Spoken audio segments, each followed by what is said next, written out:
दो कलाकार लेखक मनु भंडारी। ए रोनी उठ, कहते हुए चादर खींचकर चित्रा ने सोती हुई अरुणा को झकझोर कर उठा दिया। अरे क्या है? आंखें मलते हुए तनिक खिजलाहट भरे स्वर में अरुणा ने पूछा। चित्रा उसका हाथ खींचकर ले गई और अपने नए बनाए हुए चित्र के सामने ले जाकर खड़ा करके बोली, देख मेरा चित्र पूरा हो गया। ओह, तो इसे दिखाने के लिए तूने मेरी नींद खराब कर दी? अरे जरा इस चित्र को देख, नाप आ गई, पहला इनाम तो नाम बदल देना। चित्र को चारों ओर घुमाते हुए अरुणा बोली, किधर से देखूं? यह तो बता दे। 1000 बार तुझसे कहा है कि जिसका चित्र बनाए उसका नाम लिख दिया कर, जिससे गलत फहमी ना हुआ करे, वरना तू बनाए हाथी और हम समझे उल्लू। तस्वीर पर आंखें गड़ाते हुए बोली, किस तरह नहीं समझ पा रही हूँ कि 84 लाख योनियों में से आखिर यह किस चीज़ की तस्वीर है? तो आपको यह कोई जीव नज़र आ रहा है? जरा अच्छी तरह देख और समझने की कोशिश कर। अरे यह क्या? इसमें तो सड़क, आदमी, ट्राम, बस, मोटर, मकान सब एक दूसरे पर चढ़ रहे हैं, मानो सबकी खिचड़ी पकाकर रख दी हो। क्या घनचक्कर बनाया है। यह कहकर अरुणा ने चित्र रख दिया। जरा सोचकर बता कि किसका प्रतीक है? तेरी बेवकूफ़ी का। आई है बड़ी प्रतीक वाली। अरे जनाब, यह चित्र आज की दुनिया में कन्फ्यूजन का प्रतीक है, समझी? मुझे तो तेरे दिमाग के कन्फ्यूजन का प्रतीक नज़र आ रहा है। बिना मतलब ज़िंदगी खराब कर रही है। और अरुणा मुंह धोने के लिए बाहर चली गई। लौटी तो देखा 3-4 बच्चे उसके कमरे के दरवाजे के बाहर उसकी प्रतीक्षा कर रहे हैं। आते ही बोली, आ गए बच्चों, चलो मैं अभी आई। क्या ये बंदर पाल रखे हैं तूने? फिर जरा हंसकर चित्रा बोली, एक दिन तेरी पाठशाला का चित्र बनाना होगा। लोगों को दिखाया करेंगे कि हमारी एक मित्र साहिबा थी जो बस्ती के चौकीदारों, नौकरों और चपरासियों के बच्चों को पढ़ा पढ़ा कर ही अपने को भारी पंडिताइन और समाज सेविका समझती थी। 4 बजते ही कॉलेज से सारी लड़कियां लौट आई, पर अरुणा नहीं लौटी। चित्रा चाय के लिए उसकी प्रतीक्षा कर रही थी। पता नहीं कहाँ कहाँ भटक जाती है, बस इसके पीछे बैठे रहो। अरे क्यों बड़बड़ कर रही है? ले मैं आ गई, चल चाय बना, मिलकर ही पियेंगे। तेरे मनोज की चिट्ठी आई है। अरुणा लिफाफा फाड़कर पत्र पढ़ने लगी। जब उसका पत्र समाप्त हो गया तो चाय पीते पीते चित्रा बोली, आज पिताजी का भी पत्र आया। लिखा है जैसे ही ये कोर्स समाप्त हो जाए मैं विदेश जा सकती हूँ। मैं तो जानती थी पिताजी कभी मना नहीं करेंगे। हाँ भाई, धनी पिता की इकलौती बिटिया ठहरी, तेरी इच्छा कभी टाली जा सकती है? पर सच कहती हूँ, मुझे तो सारी कला इतनी निरर्थक लगती है, इतनी बेमतलब लगती है कि बता नहीं सकती। किस काम की ऐसी कला जो आदमी को आदमी ना रहने दे? अरुणा आवेश में बोली, तो तू मुझे आदमी नहीं समझती? क्यों? तुझे दुनिया से कोई मतलब नहीं, दूसरों से कोई मतलब नहीं, बस 24 घंटे अपने रंग और तुलिकाओं में डूबी रहती है। दुनिया में कितनी बड़ी घटना घट जाए, पर यदि उसमें तेरे चित्र का आइडिया नहीं तो तेरे लिए वह घटना कोई महत्व नहीं रखती। हर घड़ी, हर जगह और हर चीज़ में तू अपने चित्रों के लिए मॉडल खोजा करती है। कागज़ पर इस निर्जीव चित्रों को बनाने के बजाय 2-4 की ज़िंदगी क्यों नहीं बना देती? तेरे पास सामर्थ्य है, साधन है। यह काम तो तेरे लिए छोड़ दिया। मैं चली जाऊंगी तो जल्दी से सारी दुनिया का कल्याण करने के लिए झंडा लेकर निकल पड़ना। और चित्रा हंस पड़ी। 3 दिन से मूसलाधार वर्षा हो रही थी। रोज़ अखबारों में बाढ़ की खबरें आती। बाढ़ पीड़ितों की दशा बिगड़ती जा रही थी और वर्षा थी कि थमने का नाम नहीं लेती थी। अरुणा सारा दिन चंदा इकट्ठा करने में व्यस्त रहती। एक दिन आखिर चित्रा ने कह ही दिया, तेरे इम्तिहान सिर पर आ रहे हैं, कुछ पढ़ती लिखती नहीं है, सारा दिन बस भटकती रहती है। माता पिता क्या सोचेंगे कि इतना पैसा बेकार ही पानी में बहाया। आज शाम को समय सेवकों का एक दल जा रहा है। प्रिंसिपल से अनुमति ले ली है, मैं भी उनके साथ जा रही हूँ। चित्रा की बात को बिना सुने उसने कहा। शाम को अरुणा चली गई। 15 दिन बाद लौटी तो उसकी हालत काफ़ी खस्ता थी। सूरत ऐसी निकल आई कि मानो 6 महीने से बीमार हो। चित्रा उस समय गुरुदेव के पास गई हुई थी। अरुणा नहा धोकर खा पी कर लेटने लगी। तभी उसकी नज़र चित्रा के चित्रों की ओर गई। 3 चित्र बना रखे थे, तीनों बाढ़ के चित्र थे।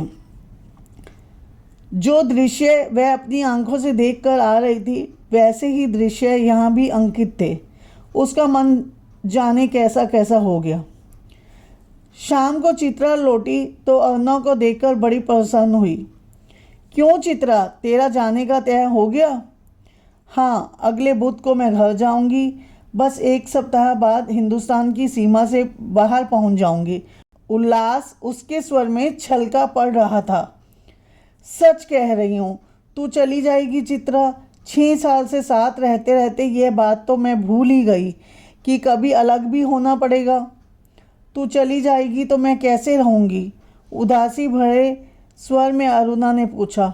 लगा जैसे समय से ही पूछ रही हो। कितना स्नेह था दोनों में। सारा हॉस्टल उनकी मित्रता को ईर्ष्या की दृष्टि से देखता था। आज चित्रा को जाना था। अरुणा सवेरे से ही उसका सारा सामान ठीक कर रही थी। एक एक करके चित्रा सबसे मिल आई। बस गुरुजी से मिलना रह गया था, सो उनका आशीर्वाद लेने चल पड़ी। 3 बज गए थे पर वह लौटी नहीं। 5 बजे की गाड़ी से वह जाने वाली थी। अरुणा ने सोचा वह खुद जाकर देख आए कि आखिर बात क्या हो गई। तभी बड़बड़ाती हुई चित्रा ने प्रवेश किया। बड़ी देर हो गई ना। अरे क्या करूं, बस कुछ ऐसा हो गया कि रुकना ही पड़ा। आखिर क्या हो गया ऐसा जो रुकना ही पड़ा? सुने तो। 2-3 कंठ एक साथ बोले। गर्ग स्टोर के सामने पेड़ के नीचे अक्सर एक भिखारिन बैठी रहा करती थी। लौटी तो देखा कि वह मरी पड़ी है और उसके दोनों बच्चे उसके सूखे शरीर से चिपक कर बुरी तरह रो रहे हैं। जाने क्या था उस सारे दृश्य में कि मैं अपने आप को रोक नहीं सकी। एक रफ सा स्केच बना ही डाला। बस इसी में देर हो गई।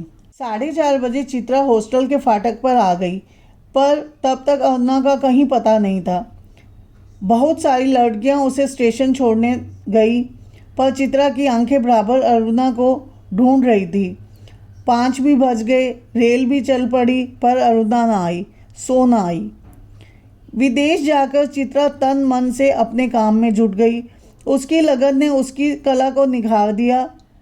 विदेश में उसके चित्रों की धूम मच गई।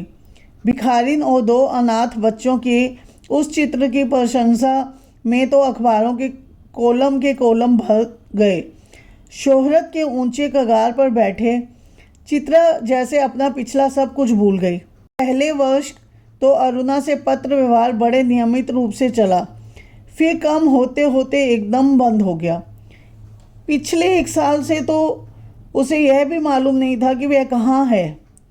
अनेक प्रतियोगिताओं में उसका अनाथ शीर्षक वाला चित्र प्रथम पुरस्कार पा चुका था। जाने क्या था उस चित्र में जो देखता चकित रह जाता। 3 साल बाद जब वह भारत लौटी तो बड़ा स्वागत हुआ उसका।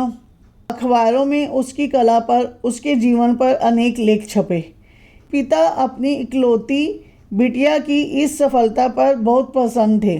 दिल्ली में उसके चित्रों की प्रदर्शनी का विराट आयोजन किया गया। उद्घाटन करने के लिए चित्रा को ही बुलाया गया। उस भीड़ भाड़ में अचानक उसकी भेंट अरुणा से हो गई। रूनी कहकर चित्रा भीड़ की उपस्थिति को भूलकर अरुणा के गले में लिपट गई। तुझे कब से चित्र देखने का शौक हो गया रूनी? चित्रों को नहीं, चित्रा को देखने आई थी। तू तो एकदम भूल ही गई। अरे ये बच्चे किसके हैं? दो प्यारे से बच्चे अरुणा से सटे खड़े थे। लड़के की उम्र 10 साल की होगी और लड़की की कोई 8। मेरे बच्चे हैं। और किसके? ये तुम्हारी चित्रा मौसी है, नमस्ते करो अपनी मौसी को, अरुणा ने आदेश दिया। बच्चों ने बड़े आदर से नमस्ते किया, पर चित्रा अवाक होकर कभी बच्चों को कभी अरुणा के मुंह को देख रही थी। तभी अरुणा ने टोका, कैसी मौसी है, प्यार तो कर। और चित्रा ने दोनों के सिर पे हाथ फेरा। अरुणा ने कहा, तुम्हारी ये मौसी बहुत अच्छी तस्वीरें बनाती है। ये सारी तस्वीरें इन्हीं की बनाई हुई हैं। आप हमें सब तस्वीरें दिखाएं मौसी, बच्चे ने फरमाइश की। चित्रा उन्हें तस्वीरें दिखाने लगी। घूमते घूमते वे उसी भिखारिन वाली तस्वीर के सामने आ गए। चित्रा ने कहा, यह वही तस्वीर है रूनी जिसने मुझे इतनी प्रसिद्धि दी। ये बच्चे रो क्यों रहे हैं मौसी? तस्वीर को ध्यान से देखकर बालिका ने पूछा। इनकी माँ मर गई, देखती नहीं मरी पड़ी है, इतना भी नहीं समझती? बालक ने मौका पाते ही अपने बड़प्पन और ज्ञान की छाप लगाई। ये सचमुच के बच्चे थे मौसी? बालिका का स्वर करुण से करुणातर होता जा रहा था। और सचमुच के बच्चों को देखकर ही बनाई थी ये तस्वीर? मौसी, हमें ऐसी तस्वीर नहीं, अच्छी अच्छी तस्वीरें दिखाओ, राजा रानी की, परियों की। उस तस्वीर को और अधिक देर तक देखना बच्चों के लिए असह्य हो उठा। तभी अरुणा के पति आ पहुँचे।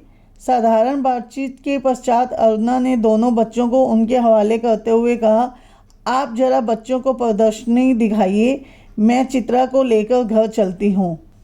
बच्चे इच्छा न रहते हुए भी पिता के साथ विदा हुए। चित्रा को दोनों बच्चे बड़े ही प्यारे लगे। वह उन्हें देखती रही। जैसे ही आंखों में ओझल हुए उसने पूछा, सच सच बता रूनी, ये प्यारे प्यारे बच्चे किसके हैं? कहा तो मेरे, अरुणा ने हंसते हुए कहा। अरे बता ना, मुझे ही बेवकूफ़ बनाने चली है? एक क्षण रुककर अरुणा ने कहा, बता दूं? और उसने उस भिखारिन वाले चित्र के दोनों बच्चों पर उंगली रखकर बोली, ये ही हैं वो दोनों बच्चे। क्या? चित्रा की आंखें विस्मय से फैली रह गई। क्या सोच रही है चित्रा? कुछ नहीं, मैं सोच रही थी कि, पर शब्द शायद उसके विचारों में खो गए।